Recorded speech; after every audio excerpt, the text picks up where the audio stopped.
Pagtakas sa patibong, si Renz, isang simpleng binata na naghahanap buhay para sa kanyang pamilya, ay natagpuan ang sarili sa isang bitag. Napasok siya sa isang sindikato na pinamumunuan ni Boss G, isang mapanganib na kriminal. Inutusan siyang mag-deliver ng isang package, ngunit sa gitna ng kanyang biyahe, napagtanto niyang hindi ito isang ordinaryong trabaho. Isa pala itong patibong na maaaring ikapahamak niya. Ngayon kailangan niyang tumakbo o mamatay. Nagmamadaling naglalakad si Renz, may hawak na cellphone. "Oh, Boss G. Oh, ako na ang bahala.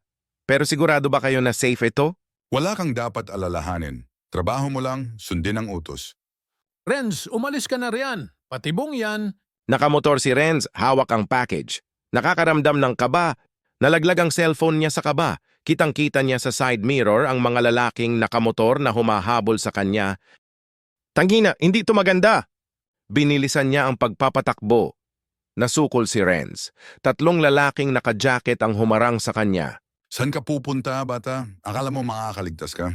Napatras si Renz, nanginginig sa takot. Hawak pa rin ang package. "Boss, hindi ko alam na ganito to. Akala ko simpleng delivery lang." Wala na rin atrasan, bata.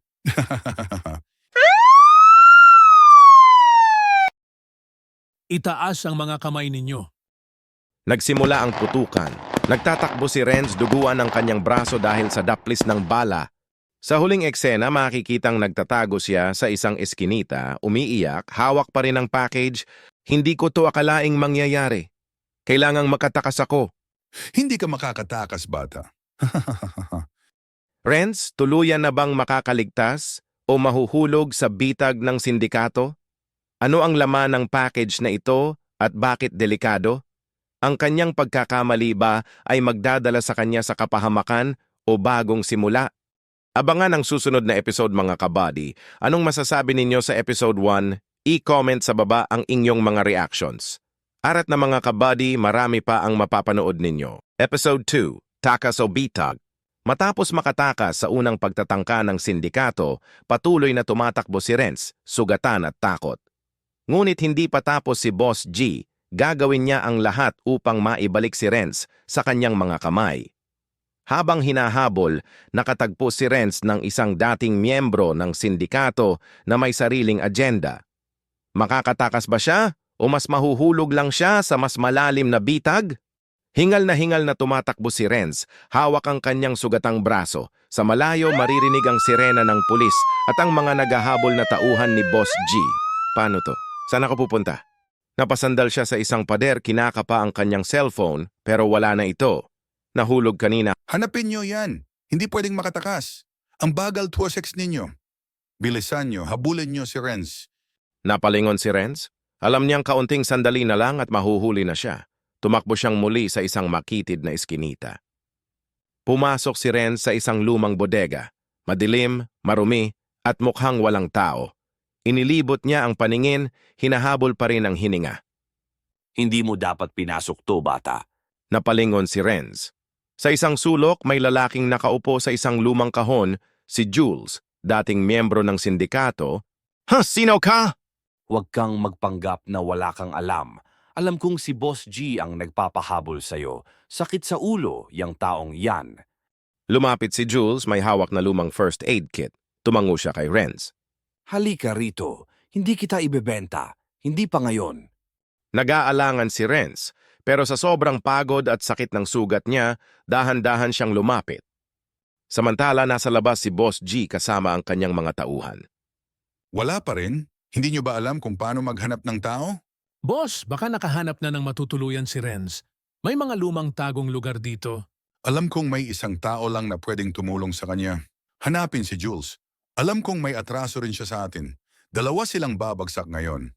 Habang ginagamot ni Jules ang sugat ni Renz, nag-uusap sila. Alam mo bang hindi lang package ang pinapadala sa'yo ni Boss G? Ano ibig mong sabihin? Ang laman ng package na yan, patunay ng isang malalaking transaksyon. Kung mapunta yan sa pulis, tapos na si Boss G. Napalunok si Renz. Hindi niya akalain na ganon kahalaga ang package. "Kailangan kong ituloy to. Dapat malaman ng pulis ang totoo." Wahahahaha. Matapang ka, bata. Pero hindi mo alam kung sino ang kalaban mo. Bago pa makasagot si Renz, isang malakas na boom ang yumanig sa pinto ng bodega. Sinipa ito ng mga tauhan ni Boss G. Aba, tingnan mo nga kung sinong nagtatago rito. Nagkatinginan si Renz at Jules. Alam nilang wala ng atrasan. Handa ka bang lumaban? Wala nang ibang paraan, di ba? Ano, Jul? Sasama ka sa batang to? O ipapahamak o ibibigay mo na siya sa amin? Natigilan si Jules. Ano ang pipiliin niya? Tatanggapin ba ni Jules ang alok ni Boss G at ipagkanulo si Renz? Ano ang tunay na laman ng package at paano ito makakaapekto sa buhay ni Renz? Masusukol na ba sila o may pag-asa pang makatakas? Huwag palampasin ang susunod na episode. Hello mga kabady, ano na? Nagustuhan nyo ba ang episode 1 and 2 ng ating video kwento na Takas o Bitag?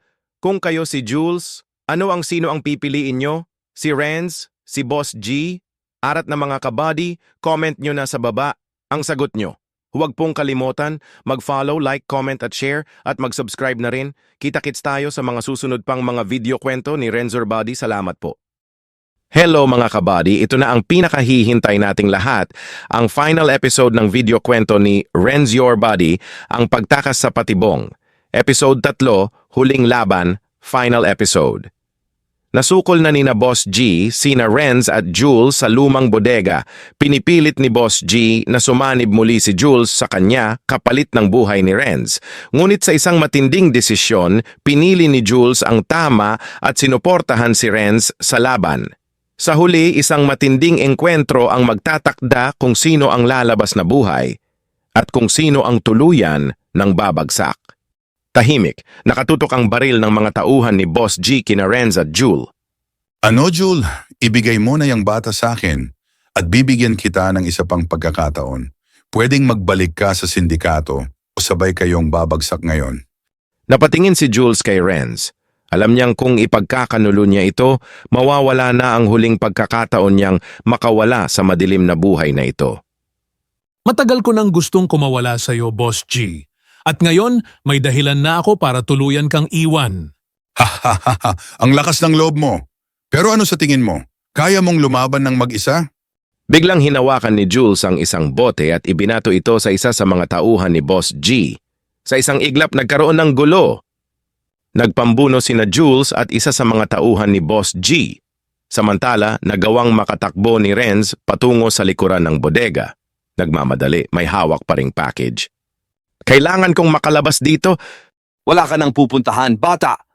Biglang isang putok ng baril ang narinig, pero hindi si Renz ang natamaan. Napatumba ang tauhan ni Boss G, si Jules ang bumaril. Tuloy ang takbo, Renz. Dalhin mo yung package sa mga pulis. Napatingin si Renz kay Jules, nag-aalangan siyang iwan ito, pero alam niyang ito lang ang paraan para matapos na ang lahat. Salamat Jules, hindi kita makakalimutan. Tumakbo si Renz palabas ng bodega habang si Jules ay nakikipaglaban kay Boss G. Habang tumatakbo si Renz sa madilim na kalye, nakita niya ang isang mobile patrol ng pulis. Hoy, ikaw, hinto! Ano yang hawak mo? Hinang-hina, itinataas ni Renz ang package. Pulis! Nasa loob ng package ang ebidensya laban kay Boss G. Kailangan niyo siyang hulihin bago mahuli ang lahat. Nagkatingina ng mga pulis, agad silang nagkumpirma ng impormasyon sa radyo. May operation na laban kay Boss G. Sumakay ka sa sasakyan, bata! Sumakay si Renz sa sasakyan habang patungo ang mga pulis sa bodega. Samantala, sa loob ng bodega, mag-isa na lang si Jules habang nakaharap si Boss G. Nagkamali ka ng pinili, Jules. Wala kang ibang pupuntahan kundi impyerno. Mas pipiliin ko pang mamatay na lumalaban kaysa maging alipin mo habang buhay. Muling nagkaroon ng putukan, ngunit bago pa makaputok si Boss G, sumugod ang mga pulis. Itapon ng baril. Wala ka nang tatakbuhan, Boss G. Napapaligiran na ang sindikato. Sa huli, napasuko si Boss G at ang kanyang mga tauhan. Lumipas ang ilang oras, makikita si Renz na nakaupo sa loob ng presinto, nakabalot ng benda ang kanyang braso. Dahil sa ebidensyang binigay mo, matagal nang makukulong si Boss G. Magaling ang ginawa mo, bata. Hindi ko ito magagawa kung hindi kay Jules. Nasaan na siya? May pumasok na pulis kasama si Jules, duguan pero buhay. Akala mo iniwan kita? Hindi ganoon kadali yon. Napangiti si Renz, sa kabila ng lahat nalampasan nila ang dilim. Sa buhay, may mga pagkakamaling nagagawa, pero laging may pagkakataon para itama ito. Hindi mo kailangang manatili sa dilim. Lagi kang may pagpipilian. Sa bawat pagkakamali, may pagkakataon para magbago. Walang sino man ang perpekto, ngunit lahat tayo ay may kakayahang lumaban para sa tamang landas. Ang nakaraan ay hindi kailangang maging hatol sa ating kinabukasan dahil ang tunay na hustisya ay nasa kamay ng ating Panginoon. Ang tunay na pagbabago ay hindi nakikita sa nakaraan mo, kundi sa tapang mong bumangon at harapin ang bagong bukas.